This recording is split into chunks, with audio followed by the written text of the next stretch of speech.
Bonjour, un pas de plus sur notre chemin de l'Avent. Ce dimanche qui vient sera le deuxième dimanche. N'oublie pas, pour marquer cette étape, il faut allumer la deuxième bougie de la couronne. Tu te rappelles ce que nous avons entendu dimanche dernier? C'est Jésus lui-même qui nous disait de rester éveillé. Il faut sans cesse, tous les jours, se préparer à sa venue dans nos vies. Dimanche dernier, c'était aussi l'occasion d'entrer dans l'évangile de Marc, que nous allons lire cette année. Ce dimanche, on commence vraiment par le début, les toutes premières lignes de l'évangile de Marc.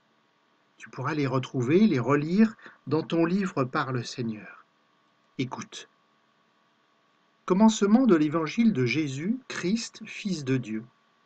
Il est écrit dans Isaïe le prophète: « Voici que j'envoie mon messager en avant de toi, pour ouvrir ton chemin.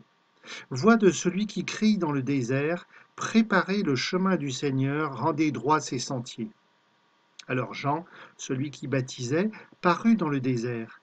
Il proclamait un baptême de conversion pour le pardon des péchés. Dès les premiers mots de Marc, tout est dit. Commencement de l'Évangile.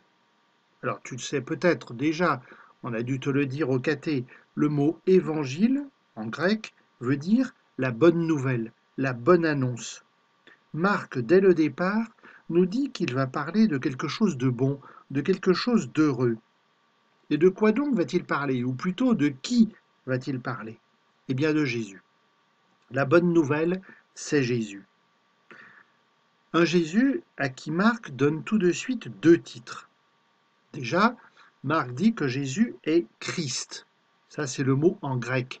En hébreu, ça serait le mot Messie. Les deux veulent dire la même chose. Ça veut dire l'envoyé, celui qui a été choisi par Dieu. Mais Jésus n'est pas un envoyé comme les autres. Marc précise, Jésus est Fils de Dieu. Alors ça peut nous sembler un peu compliqué, et il va falloir lire tout l'évangile de Marc pour tenter de comprendre. Ce sera notre lecture pour toute cette année qui s'ouvre. Le récit de Marc commence par une citation du prophète Isaïe. C'est une façon pour Marc de nous dire que l'histoire ne commence pas avec la naissance de Jésus, l'histoire elle a commencé bien avant. Isaïe, c'est environ 500-600 ans avant Jésus. Et Dieu, qui parle par la bouche d'Isaïe, annonçait qu'il va y avoir quelqu'un qui va venir, ce quelqu'un bien évidemment pour nous c'est Jésus, mais que surtout il y aura un messager qui nous préparera à la venue de Jésus. Et pour Marc, il n'y a aucun doute, ce messager, ce précurseur, c'est Jean. Comme on nous dit qu'il baptisait, on lui donne le surnom Jean le Baptiste. Et Marc précise, c'est important pour la suite, que le baptême que proposait Jean, c'est un baptême pour changer son cœur. C'est un baptême pour être pardonné de tout ce que l'on avait fait de mal et qu'on regrettait. On continue? Toute la Judée, tous les habitants de Jérusalem se rendaient auprès de lui et ils étaient baptisés par lui dans le Jourdain en reconnaissant publiquement leurs péchés. Jean était vêtu de poils de chameau avec une ceinture de cuir autour des reins. Il se nourrissait de sauterelles et de miel sauvage. Il proclamait: « Voici venir derrière moi celui qui est plus fort que moi. Je ne suis pas digne de m'abaisser pour défaire la courroie de ses sandales. Moi je vous ai baptisé avec de l'eau, lui vous baptisera dans l'Esprit Saint. » Alors je ne sais pas toi, mais moi ce qui me surprend, c'est quand même ce que dit Marc. Toute la Judée, tout Jérusalem. Si on entend bien Marc, on a l'impression que le pays tout entier venait se faire baptiser par Jean. Alors c'est impossible, bien sûr, mais cela signifie en fait qu'il y avait beaucoup de monde qui venait rencontrer Jean, beaucoup de monde qui était touché par le message que Jean annonçait. C'est chouette, non? Alors ensuite, autre curiosité, pourquoi Marc insiste-t-il sur la description de Jean? Une description un peu bizarre. Il mange des sauterelles, du miel sauvage. Ça, c'est la nourriture qu'on trouve dans le désert. Ça nous signifie que Jean vivait dans le désert. C'était déjà dit, d'ailleurs, dans le texte qu'on a lu précédemment. Le désert, c'est un lieu qui est très important dans la Bible. Le désert, c'est le lieu où, comme on est tout seul, on revient sur soi, on réfléchit, on se met à l'écoute, et à l'écoute de Dieu. Le désert, c'est la rencontre avec Dieu. Le désert, c'est le lieu de la prière. Donc tout ça pour nous dire que Jean, c'est quelqu'un qui est très proche de Dieu, dans son cœur, dans sa vie. Et le vêtement, pourquoi une peau de chameau? Eh bien, la peau de bête, c'est en quelque sorte l'uniforme des prophètes.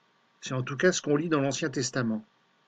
Encore une fois, c'est une façon pour Marc de dire que l'histoire a commencé il y a bien longtemps.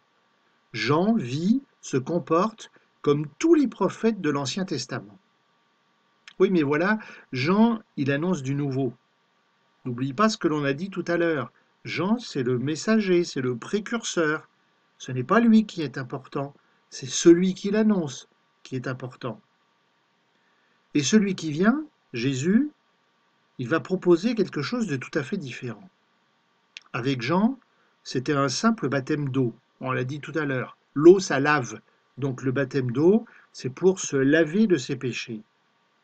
Mais Jésus, lui, va nous proposer un baptême beaucoup plus profond, qui va marquer beaucoup plus notre personnalité. C'est le baptême dans l'Esprit Saint.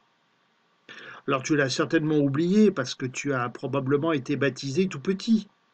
Mais au baptême, tu n'as pas seulement reçu de l'eau sur la tête, tu as aussi été marqué de l'huile parfumée.